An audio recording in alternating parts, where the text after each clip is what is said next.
का स्टेटस क्या है, कोर्ट में क्या चल रहा है, किसी को कोई पकड़ नहीं।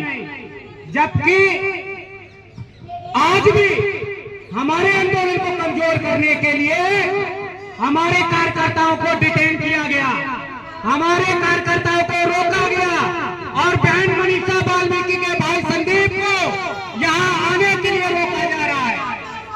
और डॉक्टर रितु जी ने भी यहाँ पर कॉल दी आने की, तो उनको भी लगातार प्रशासन कह रहा है कि आज का ये कार्यक्रम कैंसिल है। ये प्रशासन का फीडबैक है।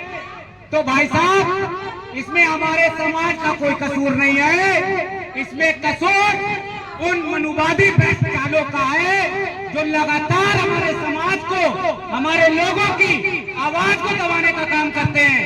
और पुलिस प्रशासन ने भी इस आंदोलन को कमजोर करने के लिए हमारे लोगों को गलत गलत जानकारियां देकर हमारे आंदोलन को कमजोर करने का काम किया।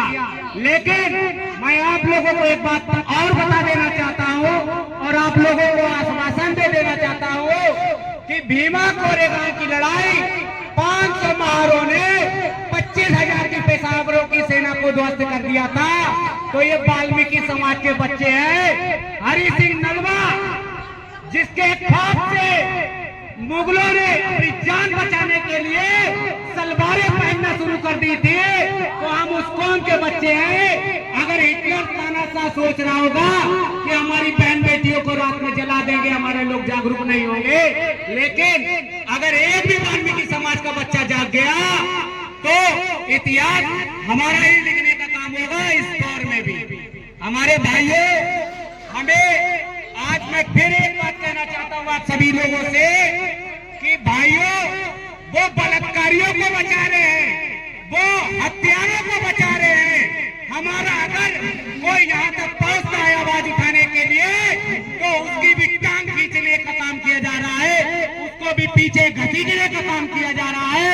जबकि उस बच्चे की, उस समाज के, उस संगठन की हमें भुजाएं बनने का काम करना चाहिए, जो लोगों की आवाज बनने का काम कर रहा है।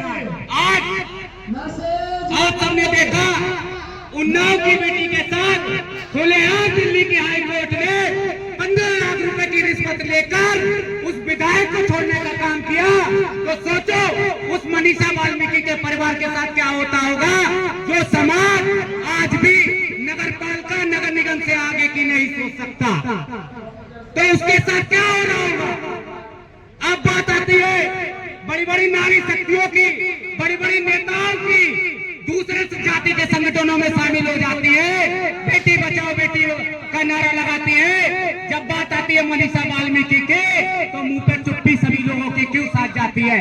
तो साथियों, आप लोगों को सोच लेना चाहिए, आपका अपना ही अपना हो सकता है।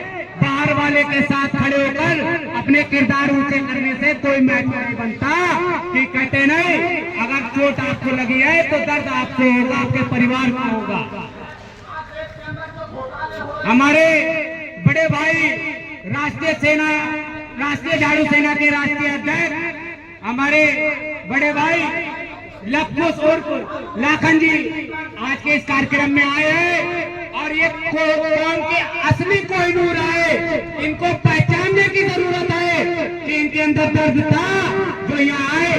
जबकि दिल्ली में मैं 2500 संगठनों से मिला, लेकिन मैं नाम नहीं लेना चाहता जिन को मैंने आमंत्रित किया। भाई साहब, दिल्ली के एक कोने में जाने के लिए कम से कम नहीं 200 से 300 रुपए भाड़ा लगता है, और ये कौन चंदा उन लोगों को देती है